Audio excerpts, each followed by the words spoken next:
Hey everybody, GravyTrain here with another episode of GravyTraining.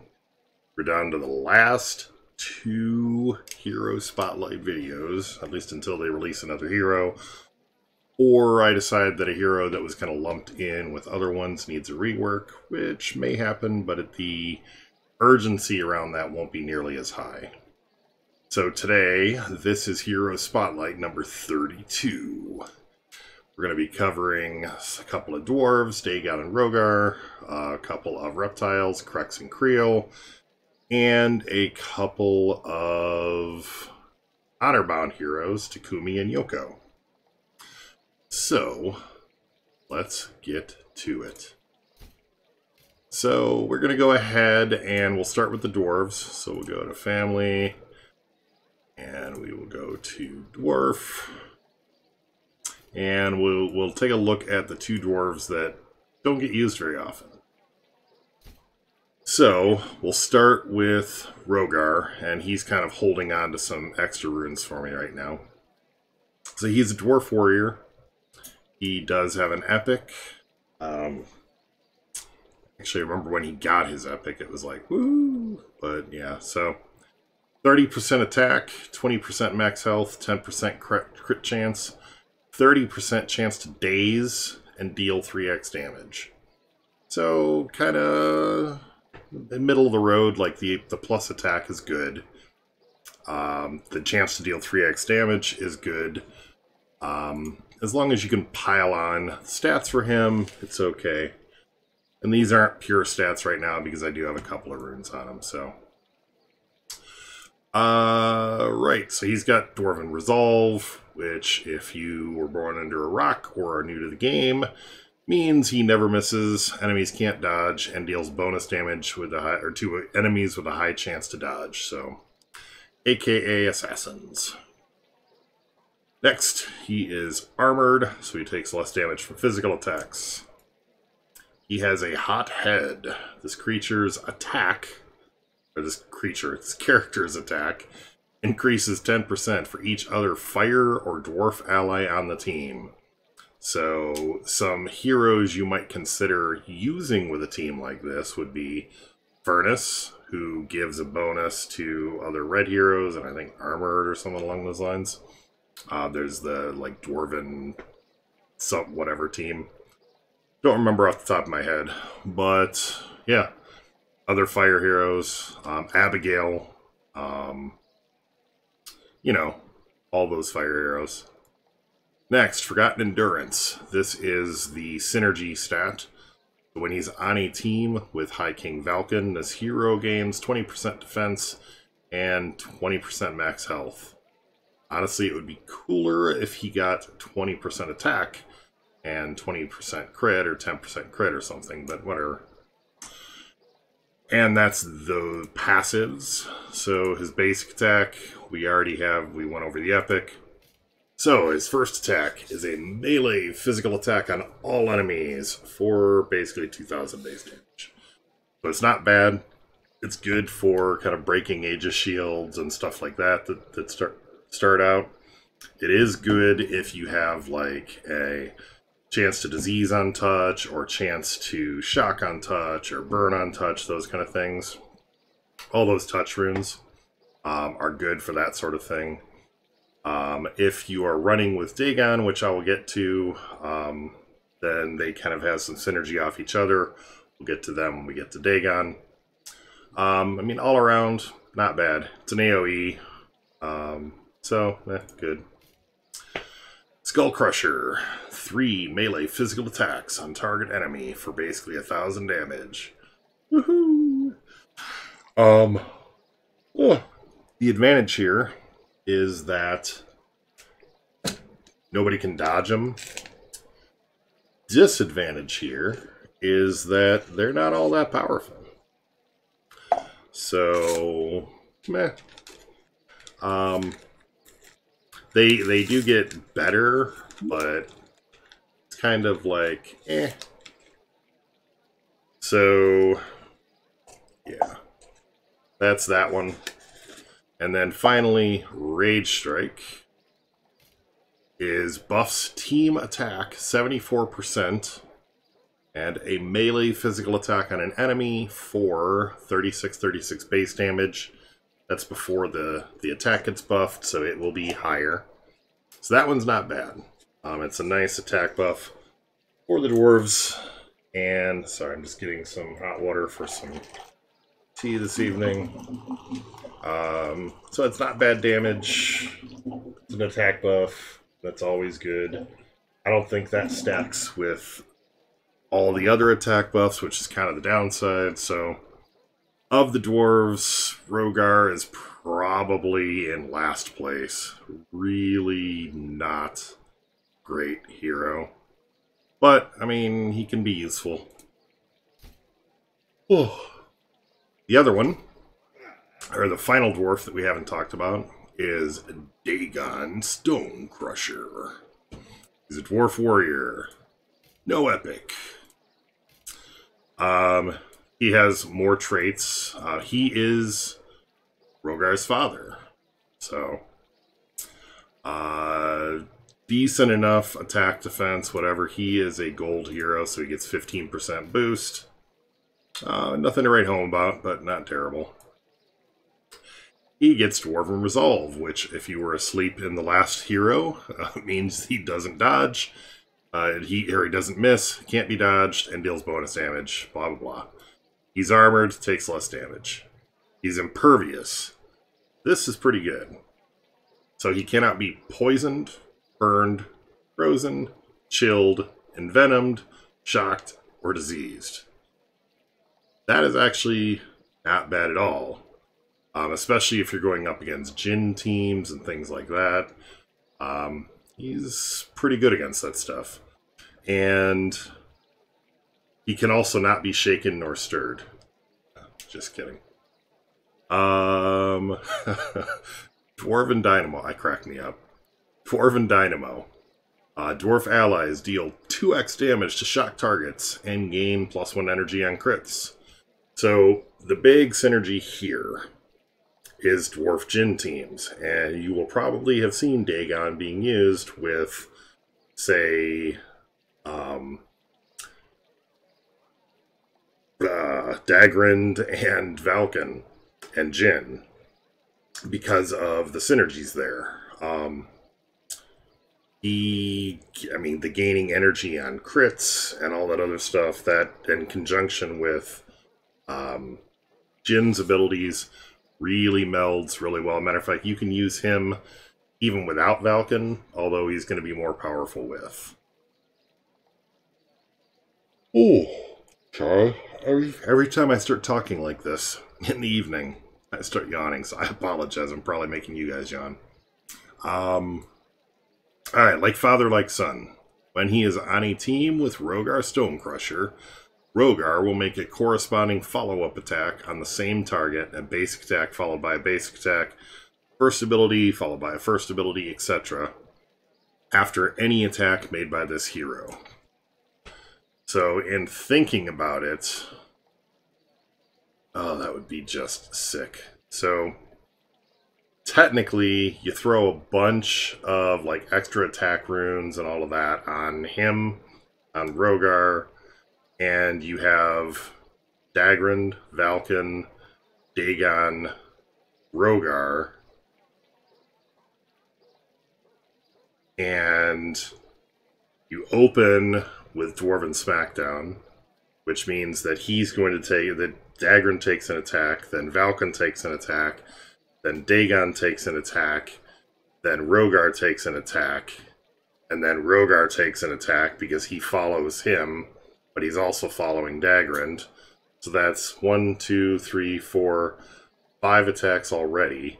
And then because Valken went, you're going to have Dagrind go, you're going to have Dagon go, you're going to have Rogar go, and then you're going to have Rogar go again.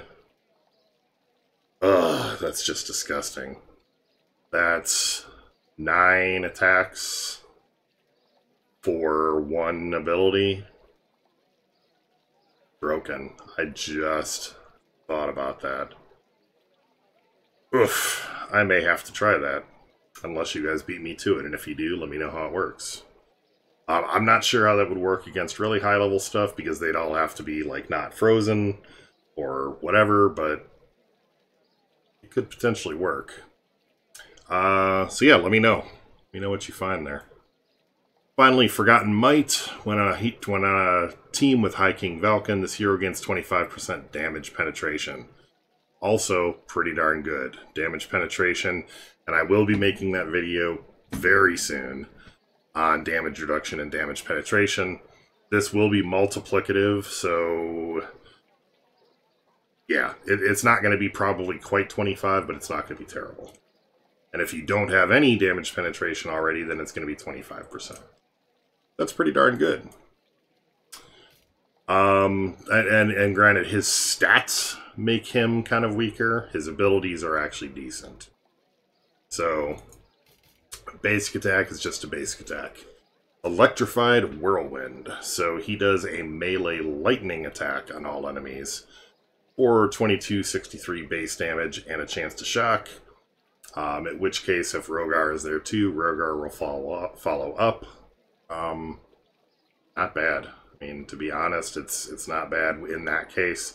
The fact that it has a chance to shock means that if you got Jin on the team, he's got a chance to follow up, which is just devastating. Next, Resounding Pounding. I've got jokes there that I'm just not going to make.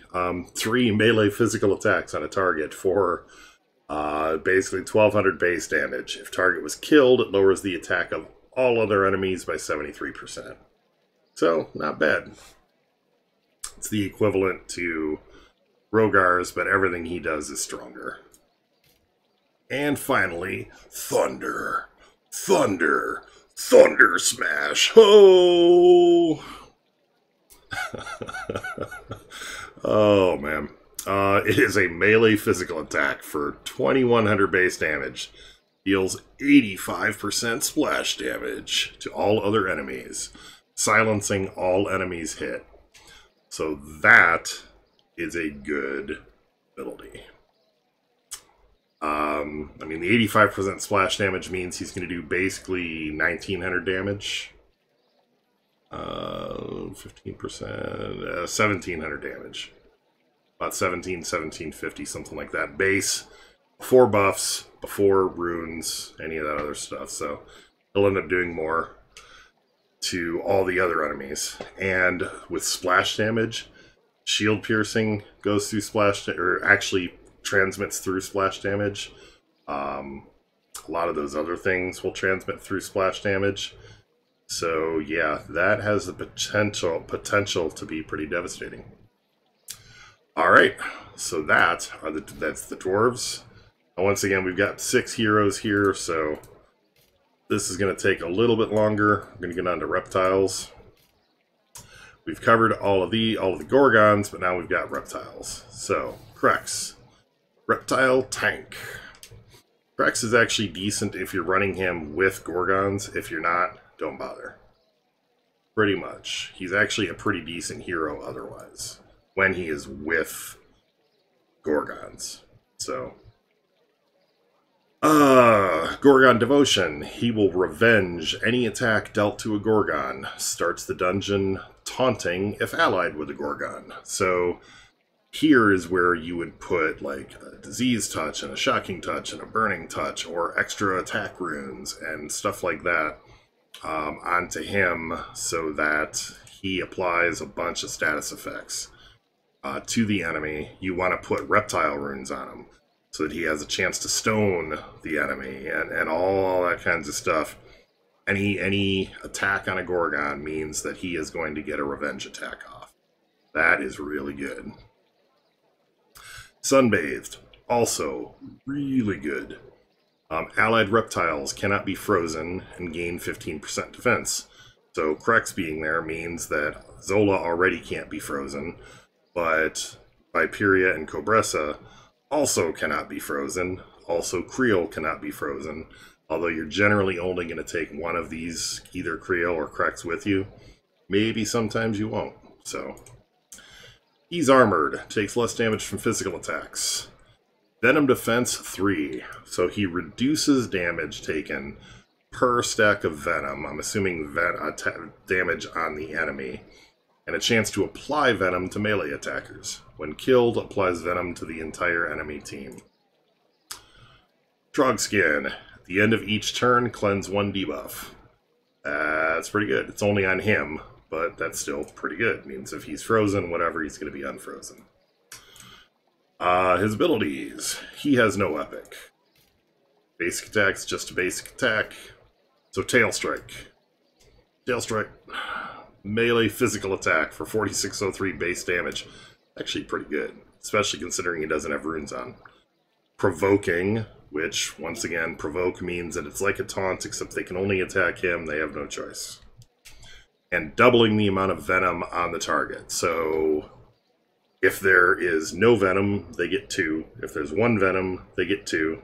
Or they have 2. If there's 2 venom, they'll have 4, blah, blah, blah. And venom is the driving force behind reptile teams. Or it's a driving force behind reptile teams. So that's a nice, solid ability. As far as like just tanks go for synergy with a team, he is definitely one of the better ones. Scale Mail cleanses all debuffs, including, well, I mean, you can't cast it if you're silenced, but taunts and buffs defense by 58%, starts powered, and he'll already be taunting if he's on a team with Gorgons. And then finally is Scaling Strikes. Melee physical attacks on a single enemy that range from 2 to 5 hits, based on current health for 1,000 or 1,100 points per hit. So, yeah, I'm assuming that it's at full health, he would do 2. At, like, 5% health or something like that, he would do 5. He generally doesn't live that long, but meh.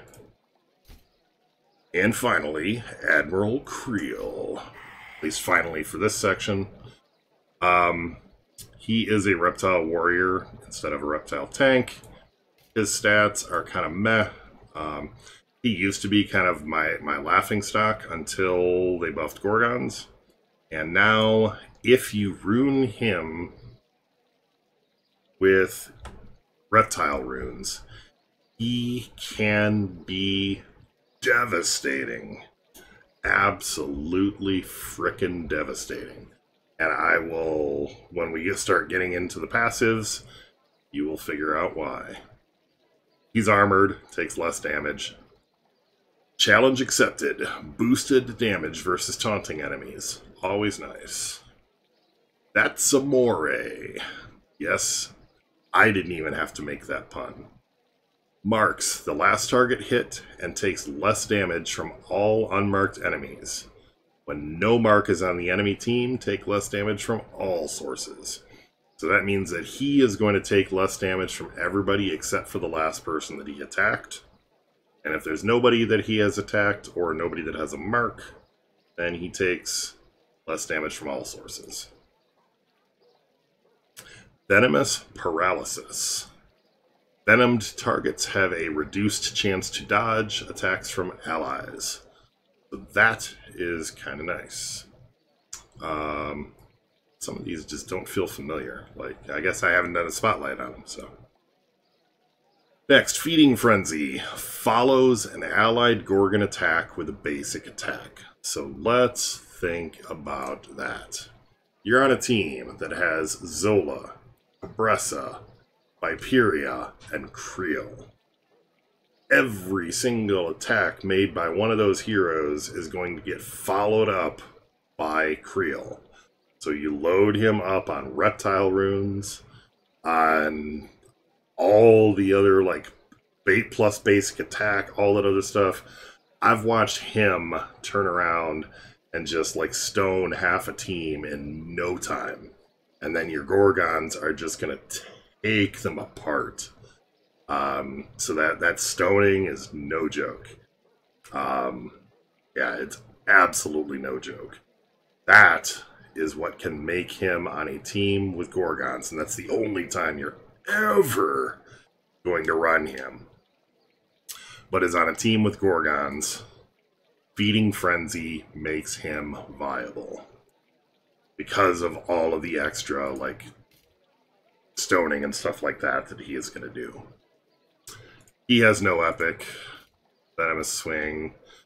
His basic melee physical attack does have a chance to add 2 Venom. Raging Rapids, his opening attack, is a melee physical attack on a target, dealing 2160 or 2614 base damage with splash damage to all other enemies. You want to have shield piercing on him too, if at all possible. Splash damage transmits shield piercing. Chance to add Backsplash, which is going to reduce the damage done by AoE attacks, and 4 Venom to each enemy. And 4 Venom is not insignificant. Chow Down is 3 melee physical bite attacks dealing 915 damage each. Purge is 3 Venom on each hit for increased damage. I guess technically if they had like 9 Venom, he could purge all 9. So he would do generally considerably more if he's purging damage. So, and finally, Old Faithful. And Old Faithful is, helps if I select that ability, a ranged water attack on target enemy, dealing 2875 damage with splash damage to all other enemies. Splash damage we just talked about. Purges all Venom on the target for increased damage and a chance to drench. Drench means that they... Actually, I'm sorry. So I said backsplash before and then drench. Backsplash means that the damage that they do from AoE is also done to them, or their team. Drenched means that they're not going to be able to deal as much AoE damage. So, all in all, I mean, he provides a decent amount of utility. With Gorgons, he can be devastating. And finally, Honorbound. So we've got the 2 heroes that we haven't talked about before. Samurai Takumi is an Honorbound warrior. So, he's not as good as Hansuke. Surprisingly, considering he does frost, or does freeze and all that, and he's blue, he is not immune to freeze. I think if they made him immune to freeze, it would make him even more viable. You can still use him sometimes, he's just not as viable. So, he does have an epic, 30% attack, 20% defense, 20% skill, has a 30% chance to purge all buffs on the target, and then do a shield-piercing attack for 2 times damage with a chance to freeze. He has a damn good epic. I didn't even really realize that his epic was actually so good. That's nothing to sneeze at. So he has Bushido, which is the Honorbound trait. He takes less damage from AoE attacks, and buffs applied to this hero last an additional round. So that means that attack buffs, defense buffs, taunt runes, guardian runes, all of those different things last 1 extra round on him than they do for anybody that's not an Honorbound hero. Master of Combat. So like Hensuke, he's an armored hero that cannot miss and cannot be dodged. So they have the same thing basically that dwarves do. Water Empowerment. This creature's attack increases by 10% for each other water ally on the team. Water allies you might have with him might be like, say, Kai. You might have Grognog. I mean, there's other ones. You might use Yoko or something like that with him, but it's unlikely. Valken, Therend, depending on what you're trying to do. There can be, I mean, Gortusk. So 3 other heroes is 30% attack. That's pretty good, straight up passive. Proven Honor is a nice ability with him for revenge type teams. So honor-bound allies will attempt to make a revenge attack against any melee attacker that deals them damage. So that means that he makes it so that Hansuke, Jin, Deadeye, Yoko will all make a revenge attack on any melee attacker that actually hits them. Frost-hit blades. Allies' melee physical attacks have a chance to chill on hit. Chill is meh. It stops you from gaining energy. But if the fight goes right, you don't have to worry about gaining energy.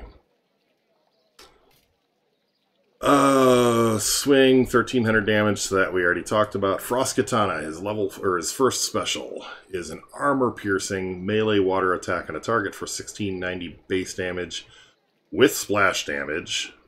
So I didn't realize that was splash damage either. That is actually not bad.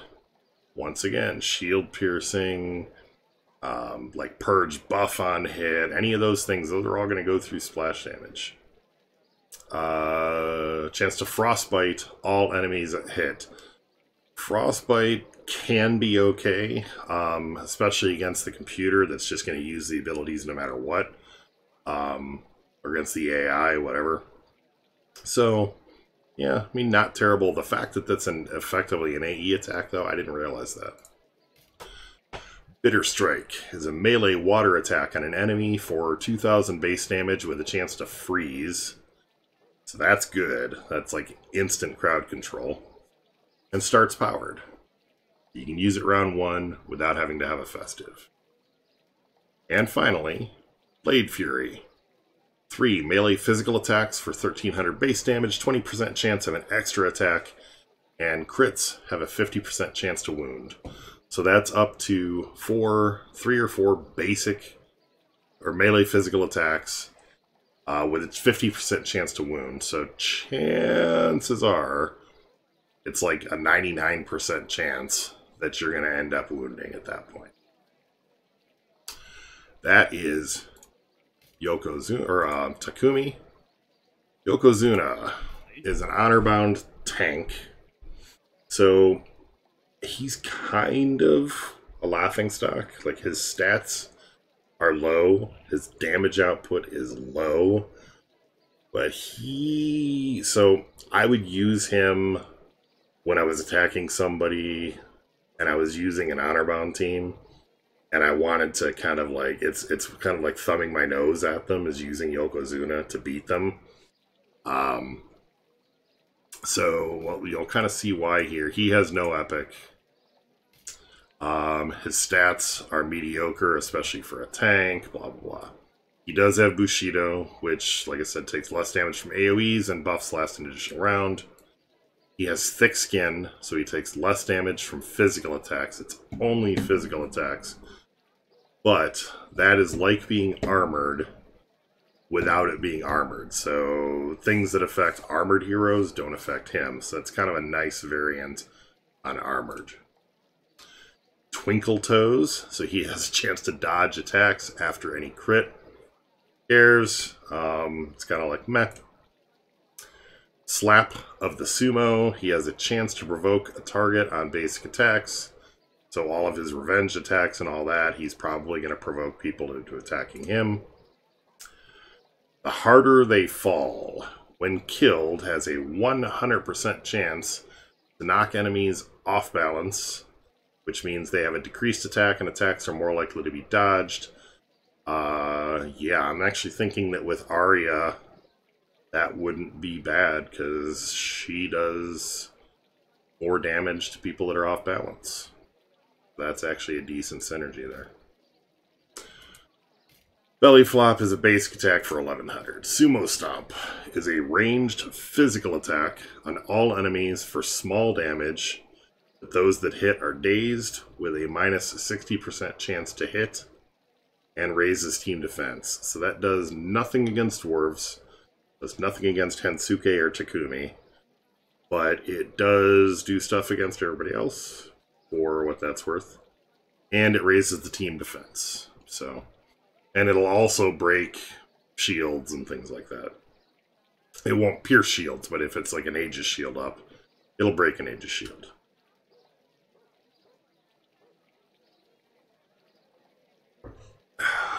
Party Taunt. So he taunts and boosts his max health by 1100 damage, and it starts powered. nothing special at all. And rest. This one is decent. Heals himself, and this will increase by skill. Heals himself for 7,400 damage. That will increase. Cleanses all debuffs on himself and gains 2 energy. Once he rests, I think the activation time for this is 6 turns. So if he's in a team with, say, Deadeye or with Jin, he's probably going to have this up pretty frequently. So as long as he doesn't get killed outright, he's probably going to be able to rest pretty frequently. So bear that in mind. So that's it.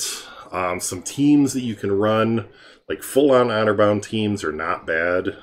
Using something like Deadeye, Long John Suki, Takumi, and Jin.